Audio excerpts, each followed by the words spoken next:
Festival this year. It's good to have you all here. My name is Chi-hui Yang, I'm the Festival Director. And we're really excited to have you. Thank you. You guys have a trailer. Excited to have you all here for our conversation with Aasif Mandvi. And we're really thrilled to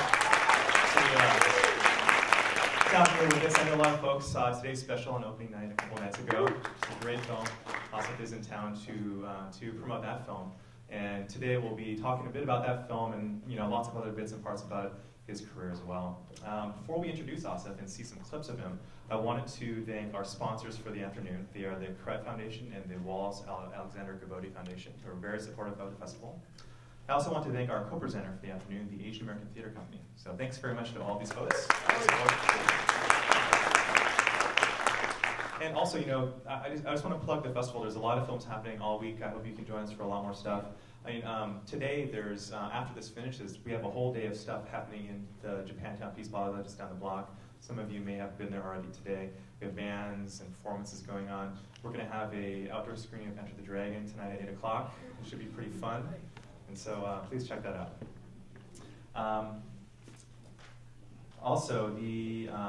We also really want to encourage folks to become members of CAM. You saw a little promotion on the trailer there, but CAM, which presents the festival, is a membership-based organization. If you become a member, there's lots of discounts, lots of special events that you will get invited to all year round. So I definitely encourage you to join us as a member.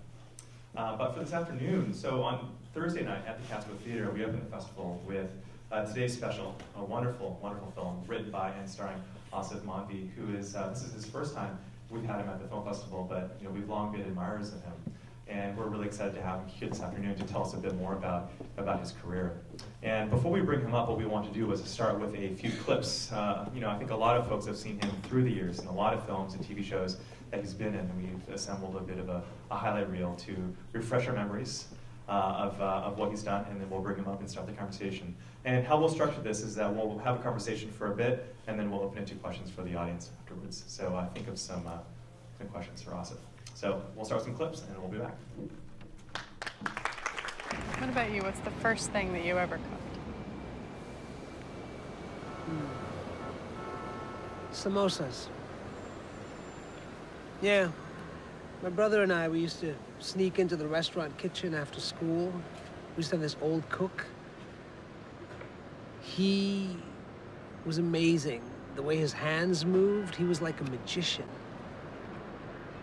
He used to let us play with the spices, all the colors and the smells, and it was great. I used to love going back there.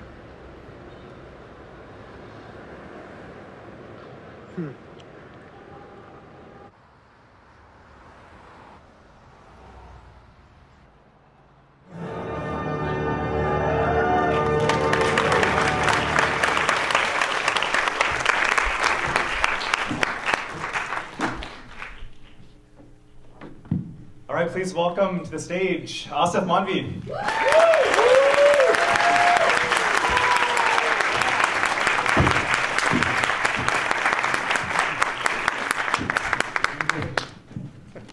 This is like inside the actor studio. But you're way better looking. Thank you. You're welcome. I start off with a good compliment. Yeah, thank you. Welcome to San Francisco. We have you on a weekend away from New York. Yes. Yes. Well, with the weather in New York today, I'm glad to be here. Yeah, it's a big rainstorm, I think. But there's a lot to talk about, and I think that this is going to be a pretty freewheeling discussion. We can go lots of different places, and everything from The Daily Show to a lot of TV work, The Last Airbender, today's special, and I thought we might start out with today's special. I know a lot of folks here saw it, many didn't, so we might not give away. Who didn't see it? Who did not see it? It was the opening night movie, for God's sake. So we won't give away the trick ending. Okay, ending fine. With the polar bears. Right. And the submarine, the nuclear sub. But so a lot of folks know you from a lot of your acting, a lot of TV acting, The Daily Show. With today's special, so I believe this is the first screenplay, feature screenplay that you wrote. Yes. And tell us a bit about the interest for you to develop a feature film project for yourself after you've done acting for lots of other writers over the years. I've always been a writer and was writing ever since I was sort of 8 years old. So after I wrote a one-man show actually called Sakina's Restaurant, which we performed in many cities for a number of years, and in New York for a long time. And then it sort of, I was also working simultaneously while I was performing Sakina's Restaurant. I was also part of a sketch comedy group with a gentleman named John Bynes, who later went on to become a writer for The Daily Show. And at the time, John was a comedy writer and a food critic, and it seemed, and I was doing this one-man show about this Indian restaurant, and it seemed sort of one of those, it just seemed natural to sort of write a film, possibly about this. And neither of us had written a film before, so we kind of took it on as a challenge, and it took a long time actually to develop the script, because I think we were such novices, you know. Yeah. And but it was great. It was a tremendous learning experience to go through the various drafts and work on really developing these characters and creating whole new characters that were not in the show at all. So maybe for those folks who didn't see it, we could give them a quick little nutshell of what today's special is. It's about a shark that terrorizes a small New England town. Roy Scheider, myself. Oh no, that's a different movie. No, I'm terrible at sort of succinctly talking about this film, because I just end up going, well, back in 1998, I started to write this film. It's about a sous chef. I play Samir, who's a sous chef in a trendy Manhattan restaurant who dreams of being a great French chef, or at least sort of being a chef of some. And his father owns a greasy spoon Indian restaurant in Jackson Heights, and through a series of circumstances, he ends up having to take over this restaurant, and in so doing meets a sort of strange character played by Nasruddin Shah, who's a cab driver who sort of tells him that he doesn't know how to cook Indian food, my character. And Nasruddin Shah's character, sort of says, look, I'll work in your restaurant and cook food for you. And when he does, all kinds of hilarity and chaos ensues. And it's, it's full of love and romance and Indian food. Yeah. So, just like your life.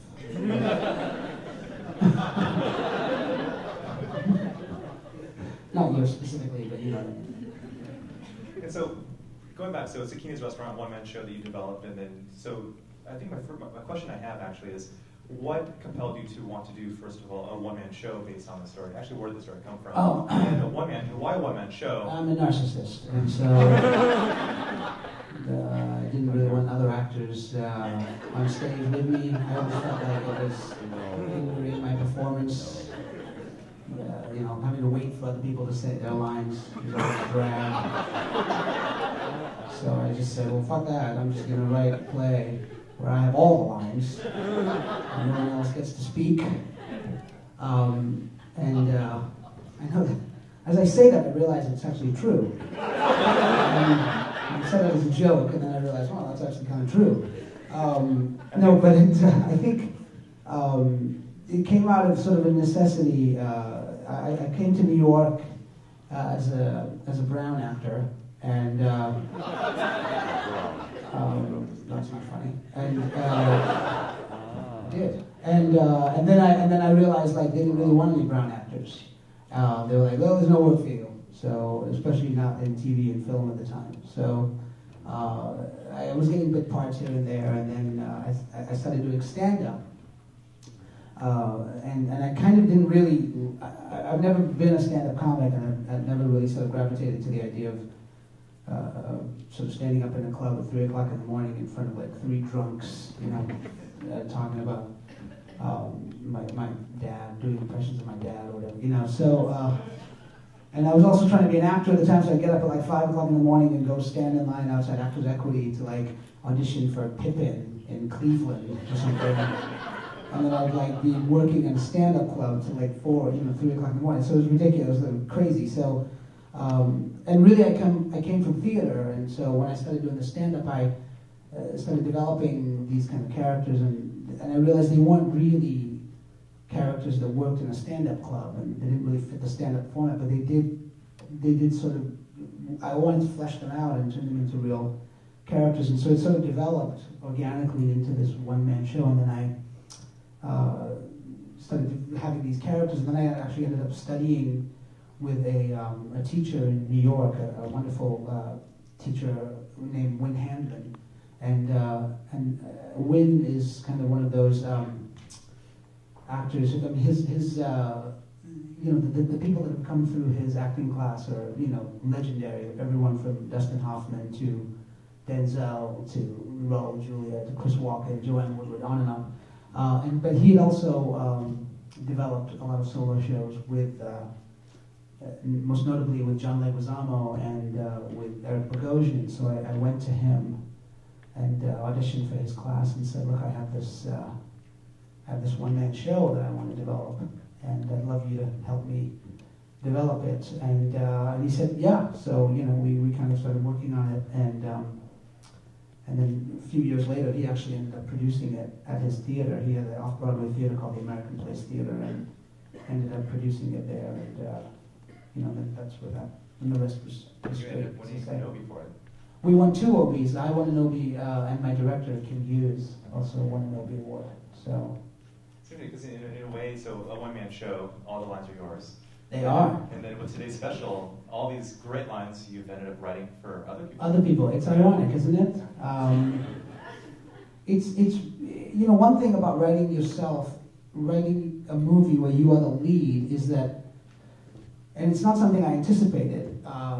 You do end up giving all the funny lines to all the other characters, and I remember one of the things we kept struggling with in the story when we were developing it was that Samir didn't have enough to. It was like Samir needed more development. Samir kept needing more development because all the other characters were really fleshed out, and not Samir. And it's bizarre because you have to really sort of. And I realized it was me. Like I needed to really take myself out of it and write it as if it was a character that I wasn't going to play, and that it wasn't me, and then. Allow myself to kind of write it as an objective, you know, just as a writer, and not as something that I was so close to, you know. So that was an interesting exercise. Okay, so stage is really part of your training. Yeah. And I was actually on. It's interesting because I was on YouTube. I was kind of looking around. As we are. As we often do. And I came across a clip, and it hadn't been seen very often. It's like 712 views when I saw it, but it was a clip from 1989. Is I think of you in Tampa at Disney World. Yes. And I think you now were, it'll be 799. And it's this clip of you. I think you're playing a cabbie, and you're like looking for your cab, and it's this kind of you're engaging with all these different people running around.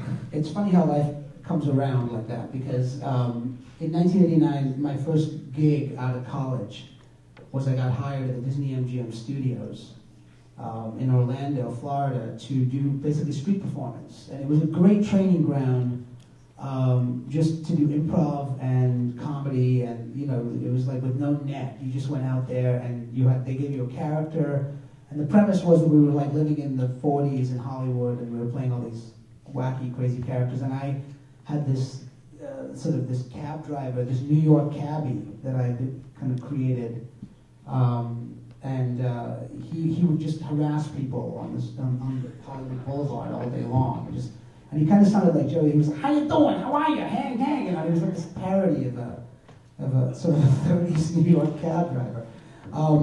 But of course, because it's Disney World, all these people would videotape us all day long, and then after I got on the Daily Show, somebody posted it on YouTube. That's someone's home video of you. It's somebody's home video of me like goofing around with them, and you know, and just being, and I'm like a child, you know. It's like, but it's really kind of bizarre to see. I thought that one of these days, one of these videos is gonna haunt me. And it has. And it seems, that was 20 years, more than 20 years ago. Yes. And that was a while ago. Aging me. But it seemed like from an early age, there's this real sense of showmanship and performance. Showing off. You mean showing off. Hamming? Hammanship? Hammanship. Where did that come from? Is that in your family, or is that from, where did you get that from? I wish I could, my uncles are real hams, and like my mom's family is full of like loud, obnoxious people, and so it may be something to do with that. I don't know. But I don't know. I mean, my family doesn't. Nobody in my family is in this profession. So, although my uncle wanted to be, so yeah, I don't know. I think I just needed a lot of attention, and so that's how I got it. I just I used to put on shows for my parents when I was a kid. I used to like. I did this thing when I was very young. I made a tape. Like, we had cassettes back then, and what's that? Google that, will you? So we had these things called cassettes, and I made I would do these little plays, and then play them for my parents, and it would be like the man-eating ostrich, and it would be like, and I would do all the sound effects and everything, and then parents. This is a note for parents, because then my parents would play that tape to their friends at dinner parties, and they would bring me in the room. They'd be like, "Come on, Aasif, let's play the tape where you are doing all the voices and the characters." And I'd be like, "Okay," and then they'd play it. And then these adults who were there to have like, a dinner party with my parents would like glaze over and just because it'd be like 45 minutes long. And they would just be sitting there and they'd be like, "When do we eat?" And it was like, and I would just see these people, and I'd be like, "Mom, please don't play this anymore." And they would do it all the time, and so.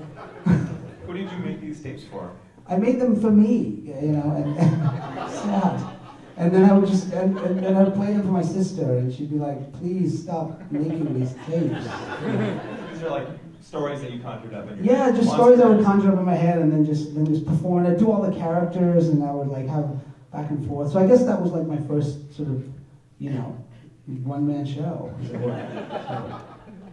And looking back to today's special, I know that you had mentioned there's a lot of sort of autobiographical stuff in there. There's some things that are kind of related to your family. It sounds like, tell us a bit more about that connection, because it seems like you brought a lot of that, of your family experience, into Sakina's restaurant and then back into your special. Well, I mean, when I wrote, when John and I wrote the movie, there was a lot of stuff that I just used from my real life, Did you grow up in a restaurant?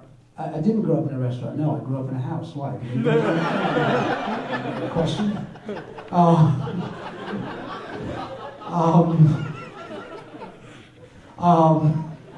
grew up in a tunnel. No, my parents never had a restaurant. The restaurant always felt like in Sakina's restaurant, there was no real restaurant. It was just a context. It was kind of like. Sakina's restaurant was about a restaurant in the way that I like to say, like, It's a Wonderful Life is about a savings and loan. You know what I mean? It really just was a place that was sort of contextual. So, but then when we made the movie, we really wanted to sort of exploit this world of this restaurant and the food and the alchemy of Indian cuisine and the sort of romance of all of that. And because, film is a visual medium, and so it seemed natural to do that. So yeah, what was the question? Your family. Oh yes. So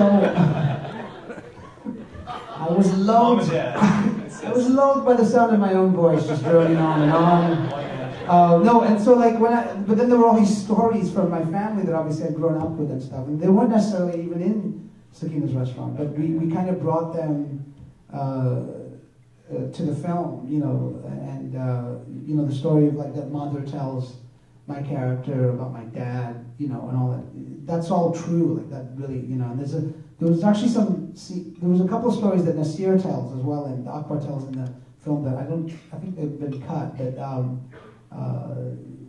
there was many sort of tales and stories and things that have been passed down in my family that we sort of brought to the film. Some of them are still in there, some of them aren't. But and one thing, actually, before we go on, I think we should probably tell people how they can see today's special, because we're talking a bit about it now. Yeah. It's already screened. How can they see it? I don't know. Oh. YouTube? No, it's not on YouTube. Because you don't want to see this after you hear him talking about this. Right.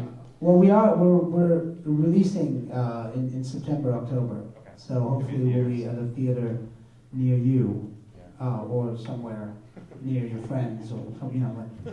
So, Excellent. So yeah. really soon. It'll be released this year sometime. Yeah. And one thing about today's special for folks who saw it, it's set in Jackson Heights, New York. Yeah. It's a really distinct place, and you Yeah. really get a sense that you know this place well. But what's interesting is that you have lots of different homes. Right. And maybe is Jackson Heights is there like Well, mythology of that place? Jackson Heights. No, I didn't grow up in Queens or Jackson Heights, but I did grow up I grew up in England actually. I grew up in a town called Bradford. Bradford in the house. Nobody here from Bradford. No, Bradford is kind of when I was growing up there, there was a large Indian Pakistani community in Bradford, and my dad used to have a newspaper shop, like a sort of a deli or bodega or whatever, and that's kind of where I came from, and so I just wanted to transpose that experience of growing up in that neighborhood, a very ethnic neighborhood, and Jackson Heights kind of is that place in New York. It's this very multi-ethnic neighborhood, and there's like a 5-block radius in there where literally there's like people selling pan on the street and sari shops, and it's just you're in Little India,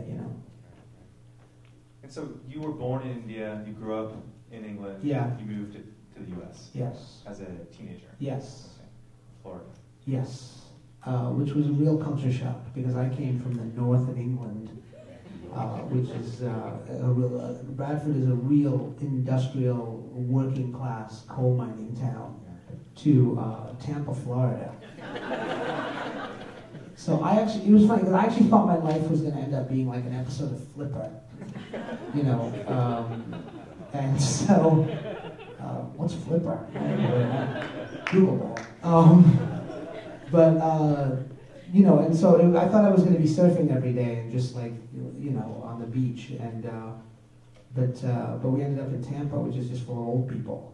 So, but that's where I went to high school and college and stuff. So. And it's interesting because I think for a lot of young people who get moved around a lot, Mm-hmm. it can be a hard experience, and it could maybe turn folks inward. To be, Yeah. you're an outsider, you don't quite fit in. Right. It seems for you maybe it was the opposite. Did it? Well, no, I mean, I've always been an extrovert, I guess, in that way. But the fact is that I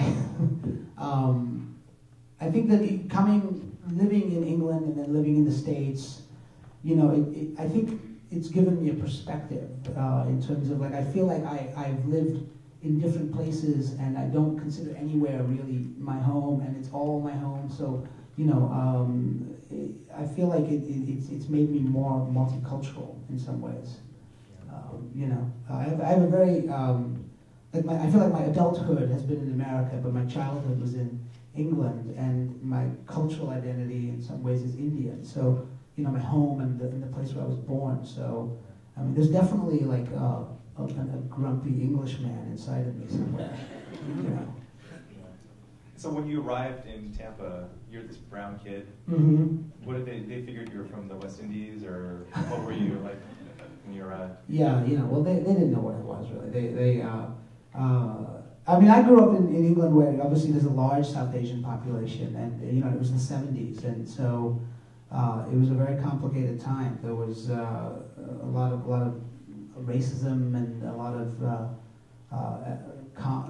was the National Front Party in England in the 70s, and a lot of stuff that we dealt with as Indian immigrants or Pakistanis or South Asians in general. And then when I came to Florida, it was very different. It was like this kind of other, like it was almost like there were no Indians, and it was like they didn't quite know who I was, or they were like, I remember sitting in a Dunkin' Donuts one time, and the guy looked at me and he was like, "Are you black?" And I was like, "No, not black, sir." In my little English accent, I was like, "No, I'm not black, actually." And he was like, "Are you Mexican?" And I was like, "I'm not Mexican." And then he literally looked at me a long time, and he's like, "What are you?" He didn't know. He just couldn't figure it out. So it was that kind of world that I suddenly found myself in. Well, you know, in the roles that you played every, you know, you're ambiguously ethnic, you're Yes, brown, yes. you're Arab, Yeah. you're Greek, I think. I'm Sex and the City, you're yes. Greek in there. Dimitri, yes. Is there anything that's off limits or within limits? What will you, it seems like you can use brown to your advantage. Yeah, I mean, I've been ambiguously brown many times. So, you know, and then The Daily Show, of course, parodies that to the extreme, you know, where it just becomes like, whatever, you know, I don't know what you are, you know, you just, so, but yeah, it worked and it didn't, I mean, you know, sometimes it has worked in my favor, and you know, often it has been, you know, Hollywood tends to like want to make everything reductive, you know, they want to reduce it down to something. So if you're not, if they can't figure out what you are, then that can hurt you sometimes as well. Right. And you've had, you know, over your career, a lot of different kinds of roles. I mean, some really interesting, complex, like in Mystic Monsieur, which we should talk about, and others where you played, like in, say, Die Hard 2. Different types of characters. Die Hard 3, actually. 3. Just in case you guys are renting, you go to Netflix. You know, and the Die Hard series, actually, I was looking, has a long history of employing Asian actors. A lot of Asian actors in the Die Hard series. But there's a real range in the types of characters, the complexity of, you know, right. Well, in Die Hard 3, I had one line. So the level of complexity was just limited to what I could bring to that one line. I think it was, "Hey, that's my cab." I think that was so, but I feel like I imbued it with a lot of complexity. Chekhov, Ibsen, and I ended up saying, "Hey, that's my cab." And then Mystic Monsieur, you know, was really the first time I really felt like I got to take on something that was really sort of had an arc, and you know, felt like it was a real character. That was your first leading role. Yeah, and you know, the thing with it was I had done Sakina's Restaurant, and Ismail Merchant of Merchant Ivory came and saw. We got this amazing review in the New York Times, and then the next day, Ismail Merchant showed up at the show and came and saw it. And he actually offered me the role right there in the lobby of the theater. And I was saying hello to people, and then he kind of busted through all these people, and he was like, "Hello, I'm Ismail Merchant, and I would like you to be in my next film." And you know, and I was like, "Excuse me, I am talking to people." A conversation. But then then you know, then we went off to Trinidad for 4 weeks and had this crazy experience shooting this film with basically with Ismail, who you know was like P.T. Barnum, you know. Yeah. And so, in that film, you had a chance to work with Om Puri. Yes. He was a wonderful Indian actor. Yeah. And also about 10 years ago, you had a chance. In today's special, you worked with Madhav Jaffrey, Mm-hmm. who you also acted with about 10 years ago in another film too. But it seems like earlier on, you've had these great opportunities to work with these really pretty talented folks. Yeah, yeah. It was great. I mean, working with Om was amazing because, you know, the thing about Bollywood actors is that they do so many films that they bring a level of sort of just relaxation. Like they don't have an anxiety about it, you know. Like I felt like when Om showed up, he was just like, "Well, just say the lines and just do the job, you know. I don't know." And I'm like, you know, and I had literally pie charts in my apartment where I was staying about the complexity of my character and the arc, and I would literally and this sounds funny, but literally I would have like where I was emotionally in the story at every given beat, and I was like doing this whole thing, and then Om would just show up and just be like, you know, he'd be eating, and then he would just say his line, and then he'd go back to eating again, you know. It was like, and so it gave me a sense of that, you know. And I remember one day I think something, I don't forget what was going on, but he just looked at me and he was like, "Boy, just say the line. Just say the line." I was like, I guess that's it, you know. "Boy, just say the line." That's why you yell at other people now. Now I just say that, yeah, to other people. So Mystic Missouri, so did things really start happening after that? It was. I wish I could say that things really started happening after that, but unfortunately, Mystic Missouri was one of those beautiful little films that nobody saw. So I think 5 people saw the movie, so I went to after I made it, I said, well, I'm going to go to Los Angeles and plant myself in Hollywood because the phone is going to start ringing. And so there I was in LA, and my agent called me and said, you have an audition for a Broadway musical. And I was like, wait a minute, whoa, this is not the trajectory of my career, you know. So I actually ended up doing Mystic Missouri and then coming back to New York and being on Broadway. So it was kind of weird. I did end up in Oklahoma on Broadway. Yeah, right. So I was like, where am I going? I don't know. Yeah, but that's what happened. And so you also have a sort of a track record of being offered jobs on the spot.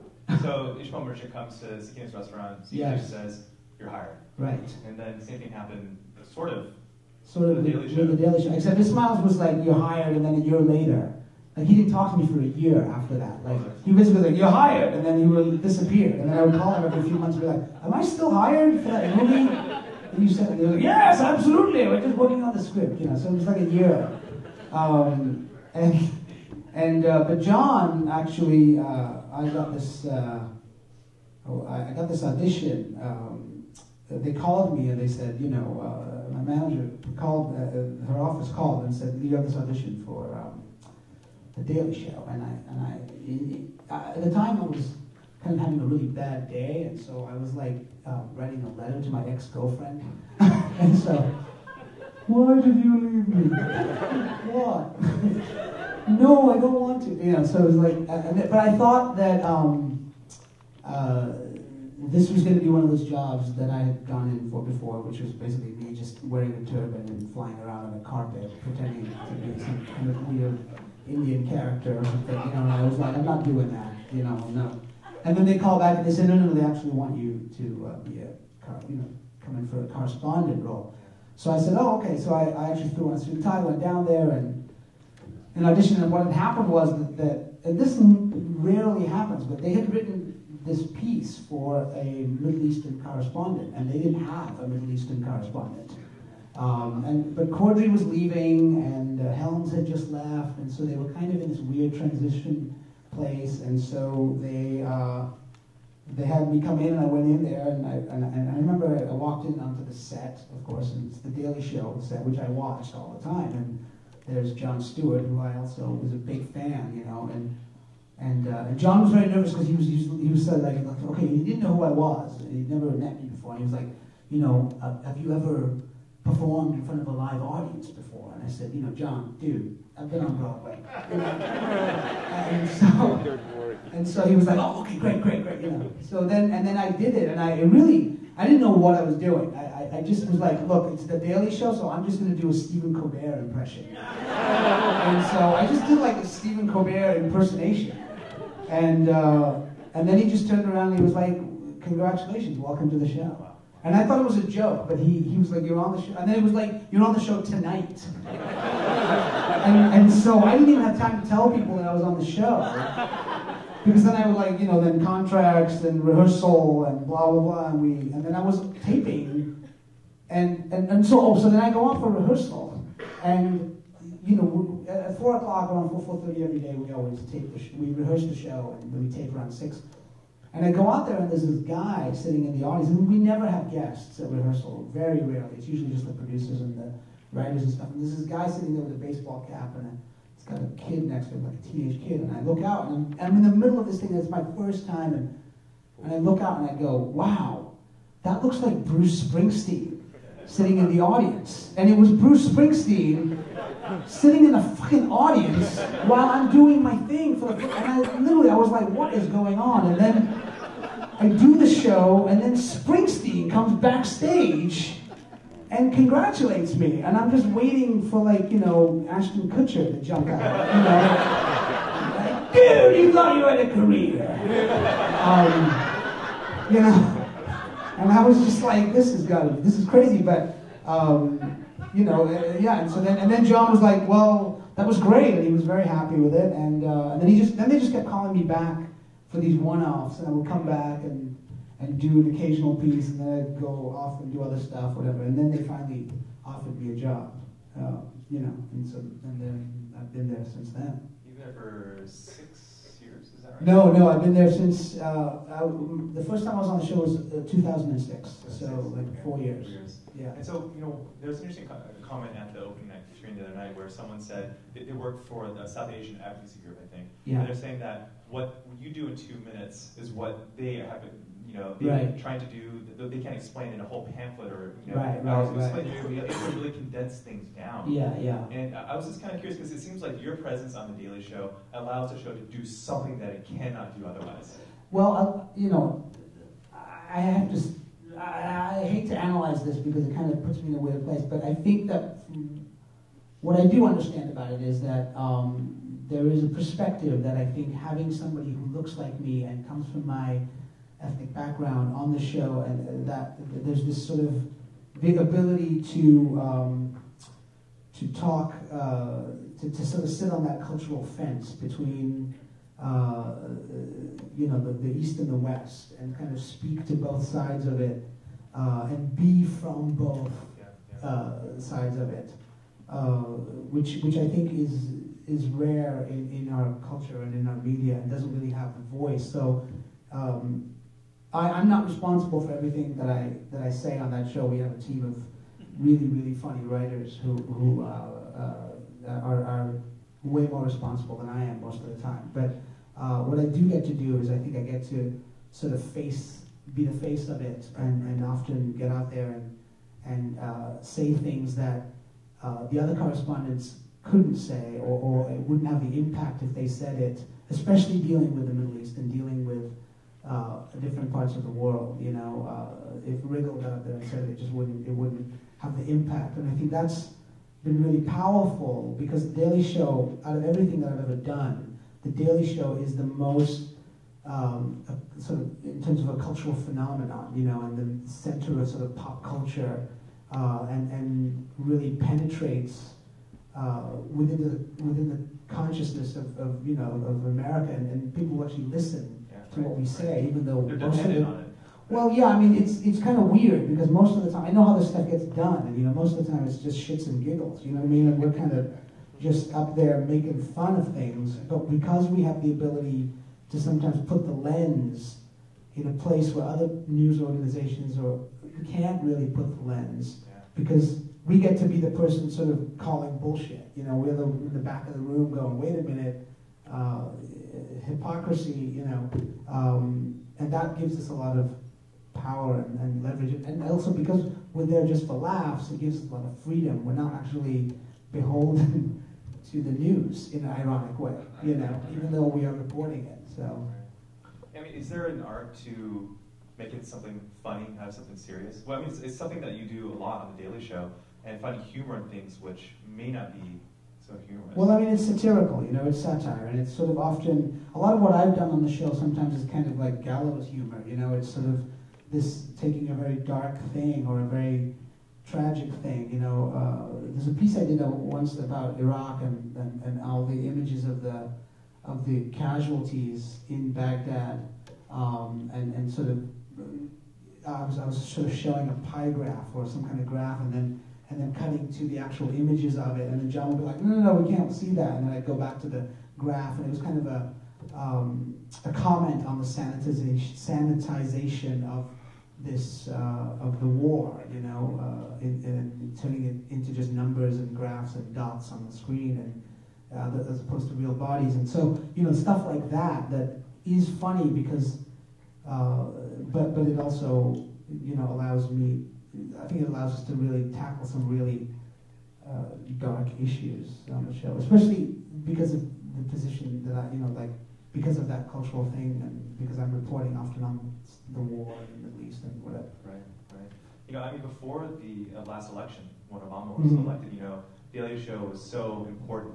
Right. It's so important for a lot of folks to be able to just hear what's going on and to really galvanize folks. I'm actually kind of curious on whether the type of humor and approach has changed at all since Obama was elected. I didn't know what was going to happen, but it has. hasn't really. I mean, ultimately, the system is up for satirical commentary. You know, it's the system, and so as you can see, you know, we're not short of material ever. You know, in fact, usually we have too much show, not enough, rather than not enough. So you know, it's never.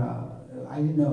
You know, back before the elections, it was all about sort of Bush, and you know, and now it's become, you know, well, on healthcare and on, you know, so it doesn't end. And so the preparation period for this must be pretty short because you're responding to what's in the news today. Right. And so, I mean, the writing is really fast. You're learning your lines really fast. Is it all in one day? That's yeah. I mean, we don't. A little secret. We don't learn our lines. We have a teleprompter. The writing is so immediate that, you know, literally between 4 o'clock when we rehearse the show and 6 o'clock when we tape, the show is often entirely rewritten. You know, and so there's no way we could learn those lines. So it's usually, you know, on a teleprompter. But many times you go out and you are saying words that you have maybe said once. That's it. You know, like you're not even familiar with the thing. You know, you're just going out and hitting the mark and boom. So there's some degree of some kind of improvisational. A little bit, yeah. I mean, sometimes, you know. I mean, you've definitely, we have script and we've looked at it, but often hardly enough time to really process it. You know, sometimes it's like literally like you get the script before, like 5 or 10 minutes before you go on.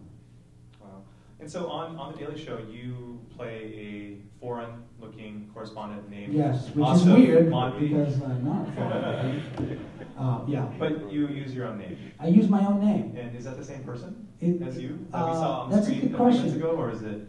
You know, people mistake me for Aasif Mandvi on the Daily Show, but I'm not him. You know. There's a great Tony Kushner line that he said, you know, I don't care what people say about me because I'm not me. And so I kind of feel like that about Aasif Mandvi on The Daily Show. He's a character. He's much smarter than me. He's much better looking than I am. He's wealthier than I am. No, he's a guy who is a character. He has my name, but ultimately he is much more. He's much more well-traveled than me. You know, but he's not me.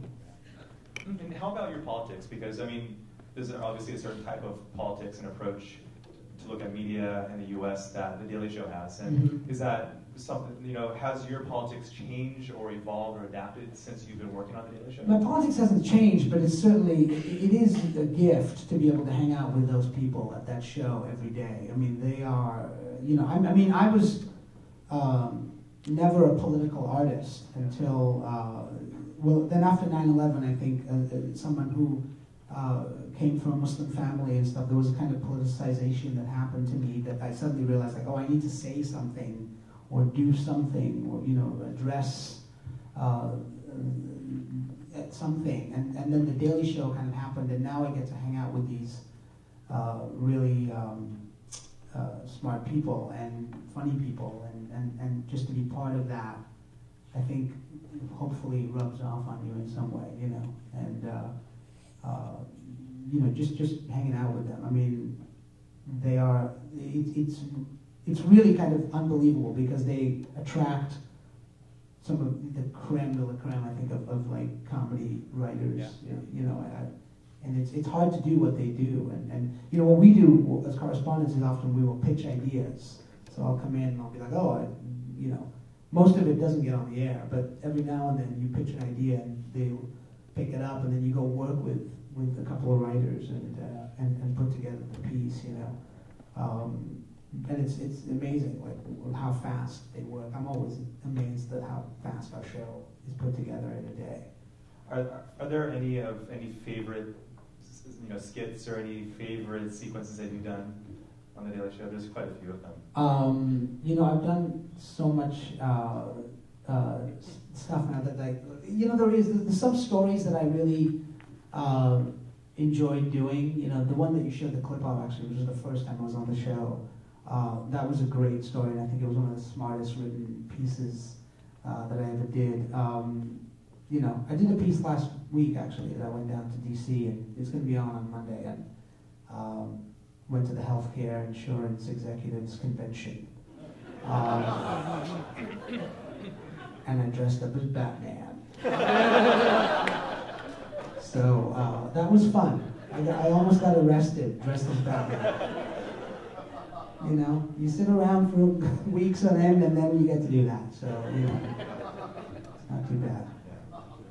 You know, there's, you know, when you talk about comedy, you hear people talk about comic timing. Oh, Aasif Mandvi, he has the best timing. He delivers his lines in such a way. But I was just kind of interested in this idea of what timing is, because it seems like you get these lines that give to you, and is this sort of intangible thing maybe that's maybe really intuitive, or what is comic timing? I think it is intuitive. I don't think, I mean, you know, I don't know. I mean, it's just, I feel like I've always been, I've been very fortunate in my career to have been able to do dramatic work and also comedic stuff. And I'm thankful for my training. I think, you know, like the training in theater and stuff. But I don't know. It's just. I can't really explain it. It is really something intuitive. I think you just understand how a joke works and how a joke will not work. In fact, there was a line in my producer is here. He's going to start laughing right now. But there was a line in this film, today's special, that I argued with for months. And I was like, it's not funny if he hits this word. It's only funny if he hits the other word. And it really sometimes is that technical. You know, comedy is it's very scientific sometimes. But so it's what you land on. It's a pause. It's the emphasis. It's a pause. It's a look. Sometimes, you know. It's just, yeah. I've never really sort of deconstructed it. You know, I think for my own sanity. But I just sort of go with it. You just go with it, you know. Because when you get your lines, when you get lines, it's just words. And yeah. It's there for you to sort of interpret and kind of figure out. Yeah. Well, the great thing about The Daily Show is we do it in front of a live audience, so you can feel the audience. It's not like doing a film. When you do a film, sometimes you don't know. You know, you're like, you trust your instincts, but you have no feedback. There's no response. Yeah. Yeah, but with The Daily Show, it's almost like doing live theater. So you get a lot of practice.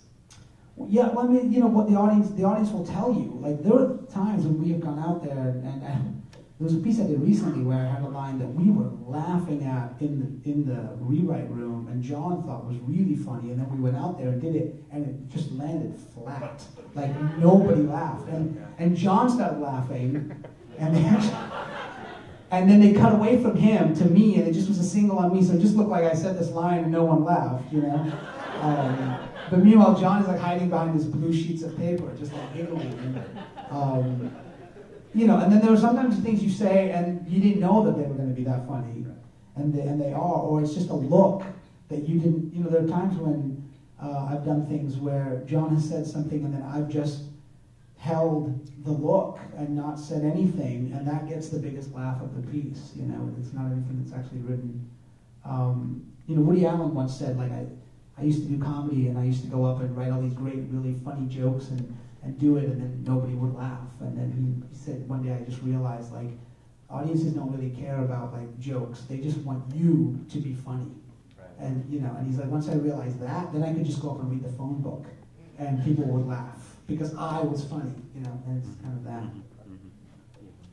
You know, it seems like, you know, so moving back a little bit to The Daily Show and the kind of political critique that you have. So, you know, so much of The Daily Show is to critique, you know, what's in the news and stuff, and representation, all that kind of stuff. And that's also part of a larger ambition of yours, I think, in terms of why you're making today's special, or why you've made a lot of indie films, you know, say Indian American indie films, or other types of ways that represent you or people of color in different ways. Yeah. And it seems like it's very consistent in different aspects of your career. Where you well, I mean, I do want to, you know, one of my own personal mission statements, I guess, is to create product and films that represent people from my cultural background in a way that is true and honest, and, you know, and I'm Indian, I'm Muslim, you know, those characters to sort of, you know, write characters that are accurately representing that world and the world that I come from in that way. So that, I mean, I guess that's what today's special ultimately I feel proud of, in the sense that I feel like it's a real story about a real family that happens to be Indian, that happens to be Muslim, but is not identified by that ethnicity. They're simply, that's what they are, and it's really a story about a father and a son, you know. And over the years, so you've done a lot of TV work: Nash Yes. Bridges, Law and Order, CSI. Nash Bridges, which I shot here in San Francisco. Oh, that's right, yeah. Yeah. Years ago, and Anybody from San Francisco here? No. And so, I mean, in a lot of the TV and film stuff, you've probably had to make some hard choices on types of roles that you take. Yeah. And it's something that all actors, I think, deal with. Mm-hmm. Because there's not very many today's specials or Mystic Messieurs out there. Right. It only comes along very rarely, but Yeah. there's a lot of other stuff that'll come around that may not be exactly what you want, but it's something that you might want to do. Tell us a bit about that decision-making it's a process. tough call, and I don't, when I was younger and poor and didn't, I would take any role, and I was just sort of like, I needed the work, and I understand that, and then I feel like I'm fortunate now to where I can sort of say, well, I don't want to portray this, and but there have been times in my career where I've struggled with the portrayal of, there was a movie that came down the pipe once, and there was a line in the film when I read the script, and it was right before we were about to invade Iraq, and it was like 2003 or something, and the script came along, and I read the script, and it was about this American guy that goes to the Middle East for this desert horse race. The movie was called Hidalgo, and there was a line in the film that said, the guy's talking to his girlfriend, and he said, and then the girlfriend says to the cowboy, she says, go kick some Arab ass, cowboy." And when I read that line, I was like, I can't do this movie. Like, I can't do a movie that has that line in it, especially as we are about to go invade Iraq. And so I didn't go to the audition, and that was one of those times where I was like, I'm not going to participate. And but there have been many times. There have been many sort of late night conversations that I've had with my actor friends about, whether or not I should go in for an audition because of the content or or what am I portraying about, or what does this character say, in terms of my ethnicity or my religion. I mean, one thing about being an actor is that you need experience. And Yes. you need to work to get to where you are. Yeah. And there might be only certain types of jobs out there that allow you to, get your chops going. Yeah, no, so it's always it's a moral balancing game, It's like you kind of, as an actor, you also sometimes will go into a role and you say, okay, I don't love the way, I went into an audition once in LA for a pilot, and there was this Indian character back when now they're writing Indian characters all the time, but back then they didn't write Indian characters. And so there was this one character, and I said to the guy, actually, it's great that you've written an Indian character in this pilot, but it's a shame that you've never actually met an Indian person, because it was such a stereotype, But the thing is, you do this kind of weird balancing act, because you think, okay, well, if I do this part, then maybe I can infuse it with something, some complexity, some texture that will give it a human thing, and give it, make it a real character, not just a stereotype of some kind. So sometimes you try to do that with characters, and sometimes it works, and sometimes it doesn't. I've been fortunate though. I don't think I've ever done anything that I felt like, oh, I'm really ashamed of how that came out or something. I think that most of the time I felt like it was okay. Like I'm glad I did it. I mean, last year there was such a big hubbub about the casting in The Last Airbender, which you're Right. with M. Night Shyamalan. Yeah. And I think that there's still criticism, but they did change the casting a bit along the lines. Yeah. It's a tough call, I think. That I know there's been all kinds of stuff sort of written on the web about the casting of that film. And it's is that important to you? What's that? Do you think it's is that you know, there's been such debate about that.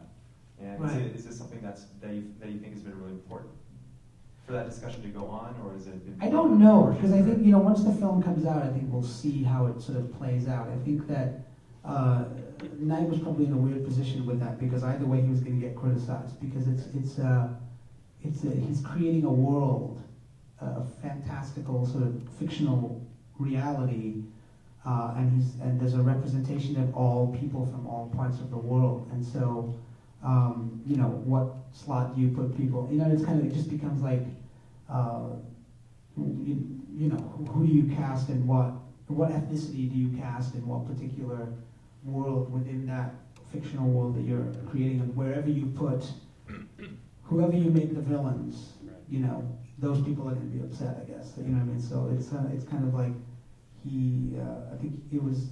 We'll see. I mean, I haven't seen the film. I don't really know how it all plays out, but I think there is a method to the madness that he's kind of working with there. Do you play a Chinese man in this film? Admiral, is it Zhao? Zhao, yes, Zhao? yeah, no. It's a Chinese name. Yes, I was going to say I've never played like a Chinese person, but maybe I have now. So no, he's not Chinese. He's you know, he's brown, I guess. He's, you know, in a more kind of East Indian way. Right. So, but I know that like a lot of the names and the characters in that film come from, you know, they're Chinese or East Asian names. Right. But again, he's creating an entire world. So there's Caucasians and East Indians and Middle Eastern and Asian. And, you know, it's a whole world. But everybody sort of has names like Zhao. Yeah. You know. And so you found time. I mean, The Daily Show is, I'm sure, takes up a ton of time. But Yeah. you found time to do probably a couple feature films a year, and like Proposal If I'm last lucky. year, and Last Airbender. Yeah, no, they were great about The Last Airbender. You know, I think they let me go off and do that for a few months, and also I was shooting in Philadelphia, so it was kind of Really close. it was really close. I could pop back into New York and do a piece if they really needed me to, and we kind of all worked it out. So I would just go. We lived on Amtrak for about 3 months. You know. And so you haven't done as much live theater these days, because Yes. you're doing feature films, you're doing TV. Right. Do you have interest in going back and doing? I would love to. I mean, the theater is where I grew up, you know, and it's sort of what I always I would, you know, it's where I started and what I love to do. So I hope that I get to go back and do it again, because it's there's nothing really like performing in front of a live audience. It's, you know, you get that immediate, and also doing a theater. You know, people always say like, well, how do you do it night after night, and you know, kind of that. But it kind of evolves and grows, and the audience teaches you so much about your performance night after night. It's the best thing for an actor ever, you know. Well, I wanted to at this point open it up and see if there's any questions from folks that we can't really see because it's really Can't bright see here. anything. But to open it up and Other see. people here? What? I've been talking in front of people. Oh, this gentleman right here. Just had a quick question. As far as you've done a lot of comedy roles and everything, do you see that continuing on in the future, or do you see pursuing something else? You know, a dramatic role or action star or something like that? Action star. That's a thought. Yeah, I'll do anything. I will. If they offer me an action star role, I will do it. Yeah, I mean, I hope to. You know, like I said, I've done dramatic stuff, I've done comedic stuff, and I kind of like it that way. If I do too much, if I spend too much time doing like serious stuff, then I feel like I need to go back and do something funny, and then vice versa. You know, like I've been on the Daily Show now for 4 years. You know, and it's great that I got to do the Shyamalan movie, for example, which is like not a funny character at all. So it was a really nice sort of, you know, to be able to go off and do and kind of stretch that muscle a little bit. And I got to be a little bit of an action star, so it was kind of great. Anybody else? Oh, right here, right in front also. Perfect. There seems to be a running joke at the Daily Show at least twice now. There's I know where this is going. Oh, you might know. But my ass? No. That's a joke backstage. Awkward. When a character is about to bite it, or Yeah. for whatever reason, Yeah. so they go off and say, "Oh, tell Aasif's wife I love her." Right. Is there Right. something? Is that like an inside joke? Is there anything? It is an inside joke. Yes. No, I don't know. Somebody came up with it at one point. I forget who did it first. One of the correspondents just said it in a piece.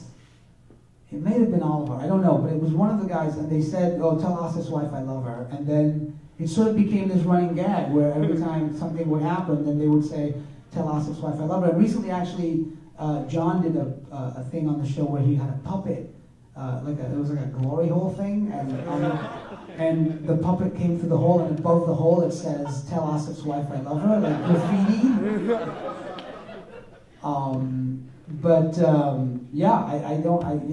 I've never said it on the show, but other people have said it a lot on the show. And my wife hates this. She's very upset about it. No, I don't. I mean, it's just one of those things where I think they just thought it was funny, and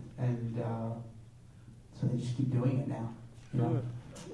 I'm glad you're paying attention though. That's good. Right there, yes.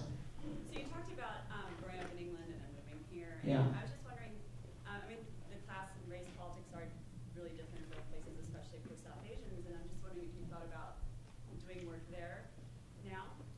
Yeah, I mean, I would love to go back and do stuff in England. I actually went back and when I shot Mystic Masoor, I went back and did it a little bit, and then actually did Sakina's Restaurant in London as well at the Bush Theatre, it's great. I mean, I would love to go back there more and do stuff in England. It's today's special premiered at the London Film Festival, and it was so interesting to see this film sort of play to a British audience, because Indian food is so much part of their culture, and everybody's familiar with a samosa over there, whereas in America it's very different. You still have people who sometimes never even tried Indian food, I would love to, like, if you know anyone who wants to hire me in England, Yes. So I've got two questions. One's really quick. Oh, 2 questions. Mr. 2 questions. Okay. We'll see how the first question is, and then we'll decide on the second one. Okay, go ahead. Okay, so the first question is, when did you lose your English? Uh-huh. And the second question is, how did you modulate between acting on stage versus acting in television and film? Because stage actors often have to play big. Okay, whoa, slow down. All right. Let's start with the first one, shall we? How did I lose my English accent? I'm a bit of a chameleon. I don't know. I just kind of. I mean, I know that they say that after a certain age you don't lose your accent, but I did, and I don't know how to explain it. But I go back to it. It falls back sometimes when I go to England, or and sometimes it's funny. People even will comment and say, like, you have a slight English thing or whatever, But I kind of just was here for a few years and then lost it. And what was your second question, sir? The second question is about transition from stage work to television. Yeah. On stage, to be funny, you might have to play a bit big. Right. Television, you have to become. Well, it's all, I mean, it's the old thing, like when you're on stage, you are playing to the back of the house, right? So it's all just much more out here, and television and film is all in the eyes, it's really just, I never really thought about it that much, but it's something that is definitely, there is a a modulation that happens. You have to bring it much closer. And often when you're doing a scene in film, the person is sitting right next to you, and it's really just much more about playing it very intimately and truthfully in that moment, where stage becomes much more about projecting those emotions out to an audience, so that everybody, I never had the problem of actually, I was always too big on stage sometimes, so like when I was doing Oklahoma, and we were in the Broadway theater, and there was literally like 2,000 people out there, and the note we would get, that Trevor Nunn would give the cast, would be like, you've got to reach the back of the house. You guys are still not reaching the back of the house, except you, Aasif. You need to tone it down. So I don't think I ever had that problem on stage, but yeah. Those were two excellent questions. Thank you very much. Thank you for coming. Over there, right there. Hi, who's that? I'm Sylvie. Oh, Sylvie, hi. Thanks for coming. I've seen you all weekend. I've been too scared to talk to you. Oh, okay. Well, glad you plucked up the courage now. I just wanted to get your thoughts on this current crop of really great comedic Indian American actors on TV. Okay, who are they? I've never. What are you talking about?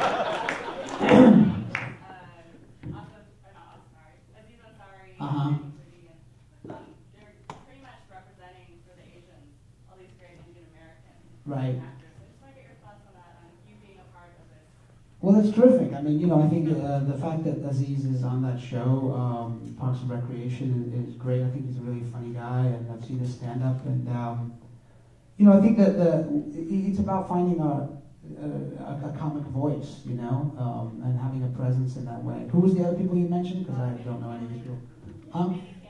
Oh, Mindy, yeah, she's great, and I did a little webisode with Mindy Kaling, and she has the worst Indian accent I've ever heard in my life.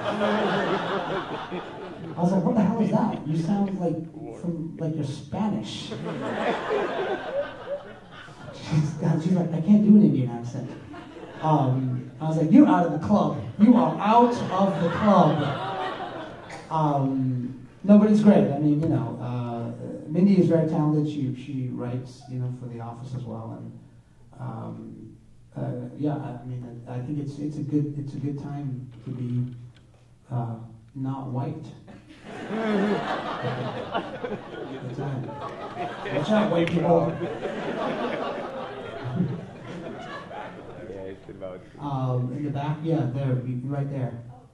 Would you be interested in doing another Broadway musical, and is there one secretly that you would? It was one of those things in my life that I never expected to happen, never was looking to happen, and it just happened. I don't sing and dance. I'm not a Broadway person in that way. They just wanted somebody who could be funny in this role, and I did, and it was if it comes along, yes, but I don't anticipate getting cast in another Broadway musical. It was a great time. I did it for a year, and it was one of those things in life where you kind of go like, I'm in a friggin' Broadway musical. I can't, it was. Dancers are crazy though. They are crazy people, and but no, it was great fun. I don't know if there is something. Yes, but I think not. I don't think it happened. Somebody else, yeah. Hi, Aasif. Hi. Hey. Hey. What's going on? What's up? We're just going up and registering. What's up?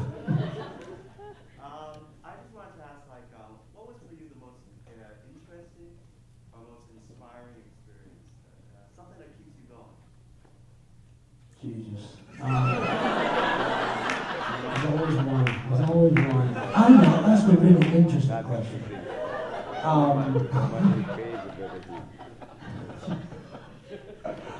What is the most inspiring, interesting thing that has happened to me? Is that what you mean? Huh? In terms of your acting experience. Wait, say that again? In terms of your acting experience. I don't want to know your personal life. No, I understand. Neither do I, really. I think that I'm proud to say that I've gotten to work with some really, really terrific actors, and every time you do, you know, you take away something from that experience. So, you know, over the course, I mean, I worked with like Robert De Niro and, you know, Harrison Ford, and, you know, some people who have been doing this for a long time, and Denzel and people like that. And so I think that whenever I've gotten to work with somebody who's really who's really much more talented than I am, it's inspiring. How about that for an answer? That's not a real answer. Anybody else? Over here. Right here. Yeah. All right. So on that note of singing and dancing, would you ever? How do we get down this track? Well, would you ever consider crossing over and doing Bollywood? Oh, I knew that was coming. I knew that was coming.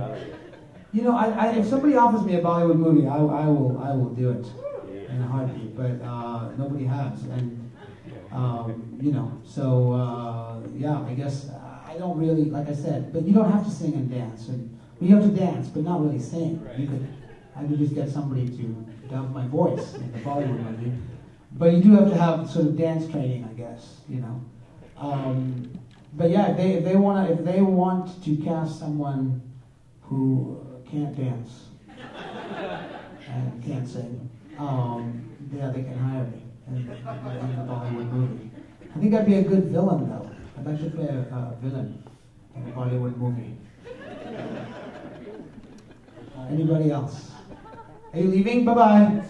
It's coming. Yeah, it's dragging in. They're like, he's not as interesting as we thought.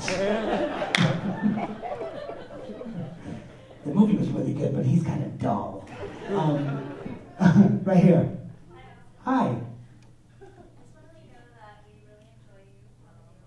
Thank you. Thank you. I usually go down the whole list. And we really like John Oliver, and Samantha Bee is a treat.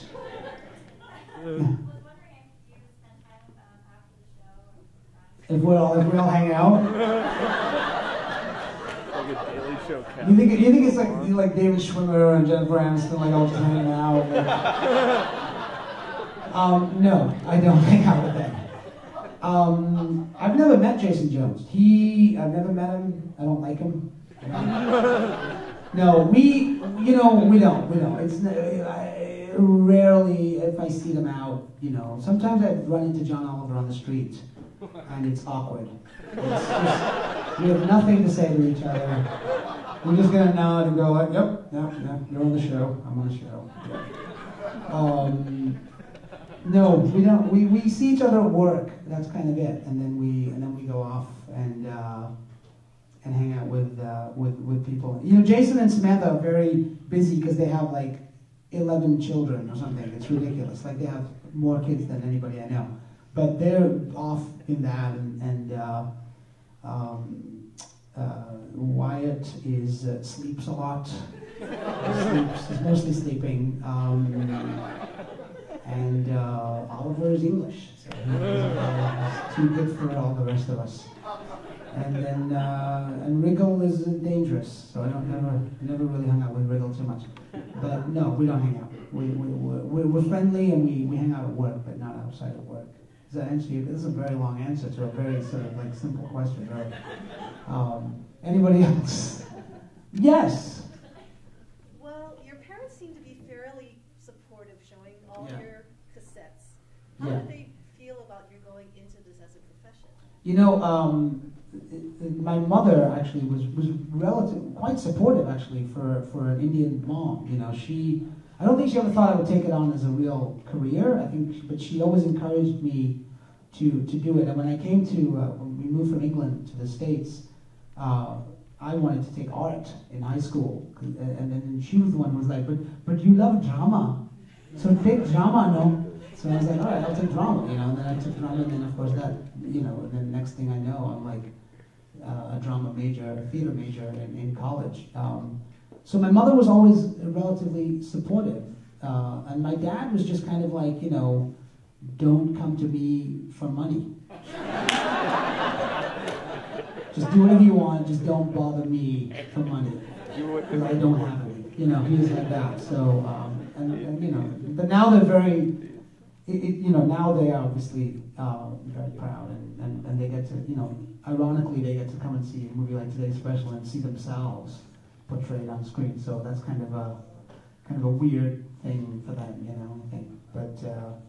But yeah, you know, they got to meet Clinton. So, you know, they came to the premiere of Mystic Mazur, and they got to meet Bill Clinton. So I think that goes a long way. Anybody else? Right there, sir. Oh, sorry. I can't see a damn thing. I'm going to tell you right now, I cannot. No. How are you, ma'am? Thanks. Growing up in the U.S., like the only Indian actor that we saw on TV was Apu on The Simpsons. Right. Now there are more Indian actors on television. You have Naveen Andrews on Ross, but he plays an Iraqi. Right. You have Mindy Kaling on The Office. So the one episode that focuses on her character, or the few episodes that focus on her character, was like the Diwali episode. Mm-hmm. She says like she actually had to learn up on Diwali because she because she's a fake Indian. Right. Or you have, you have your characters that you play on the Daily Show, where you're, I mean, it's a satire, but you're also playing Right. brown Mm-hmm. characters, right? You have on Community, you have this character of Ed. I'm getting your point. Yeah. Go ahead. Yeah. So what you're saying is she has no point. Yeah. Sum up. I'm wondering what your thoughts are on characters that are of Indian descent but not able to play Indian. Whereas, like you're saying in your, I didn't see the film, but how you're talking about the film being. You mean how they have to play up the sort of Indianness of who that? Or play ethnically brown characters, playing Iraqi, playing Palestinian, and not actually being of those ethnicities. Right. Well, I think, you know, yeah. I think it is a process that we're getting to. You know, I think it's the reality of Hollywood is what it is. You know, and actors who, you know, in some ways it's you kind of benefit from the sort of, like I was saying, like the ambiguousness of the brown thing, and you know, but you know what's interesting is that sometimes, like I don't mind playing Indian characters because as long as they're authentically Indian, you know, and I think one of the things that happens sometimes in Hollywood is that you end up playing basically a white guy. Like the way they sort of compensate for the fact that you're not going to be playing a stereotypical Indian is that they just make you play a white guy who just happens to be brown. So it kind of becomes ethnically non-specific to the point where you actually don't have an identity, you know, like, and they'll even give you like, your name is like Bob or something, you know, which is the other side of the coin, you know. So I think that's why we need writers and people to write stuff that is ethnically specific and truthful in that way, so that I think that's the only way things really. What do you feel about hiring you're hiring a non-Iraqi to play Iraqi, right? Right. You're hiring a non-Palestinian to play Palestinian, and since it's only Indian actors playing these roles, right? Right. So, I mean, there's a pattern, right, within Hollywood right now, and within television and movies. Where Indian actors are playing non. Right. The, I mean, it's not. well, I think it happens. I think it happens a lot. You know, the fact is that like you have actors who are non-Indian playing Indian characters. You know, I don't think there's. I mean, I've gone into auditions where I've auditioned for an Indian character, and they've said to me, "You don't look Indian enough." Right? So this is like a white producer telling me that I don't look Indian enough. And I'm like, you don't look gay enough. I don't know. So, you know, but it's kind of, so, yeah, I hear what you're saying, and I think it crosses both ways, and often you see people of Arab descent or, you know, playing Indian roles as well. I mean, my friend he played an Indian guy on Curb Your Enthusiasm, and he's Iranian, and, you know, did the worst Indian accent of all time. But who knows? You know, like, who knew? Like, nobody cared, you know. So yeah, I hear your point, and I'm going to get on it. I'm going to make some calls. I think that we have time for just one more question. There's one more question. Who will it be? You, sir, with your hand in the air. Oh, sorry. See, I can't see anything. I was wondering if you're familiar with Shantaram. With Shantaram? Yeah, and I've heard that it's going to be made into a movie, and I was wondering if you could play any character. What character you would like to play? In the movie? Are you making the film? Is that why we're having this conversation? No, I was just wondering because I really liked that book. Yeah. Sure. I'll be in that movie. Yes. My answer is I like that book too, and I would love to be in that movie. So I'll get on that too. So I got two things I gotta get on. Fix the ethnicity thing and then get that part in that movie. Are there any other things besides, we have Batman coming up? Yeah, we have Batman coming up. Yes, you're back to me. So Batman is on Monday. Monday. Last Airbender is Last Airbender is in July. And then what else can we look forward to seeing Aasif Mandvi in? And then today's special is going to open is going to be out in theaters in September. And then I continue to be on the Daily Show. And that's it for now. And then, you know, I mean, what do you want from a guy? Come on. We got some assignments. You're right. Yeah. What's that? Do a stand-up special. I'll do a stand-up special. All right. Third project. Third thing I got to take care of. All right, good. Done. I got my work cut out for me. Oh, great. San Francisco, got 3 assignments. I did. Okay. But also, thank you so much for being here. Thank you very much.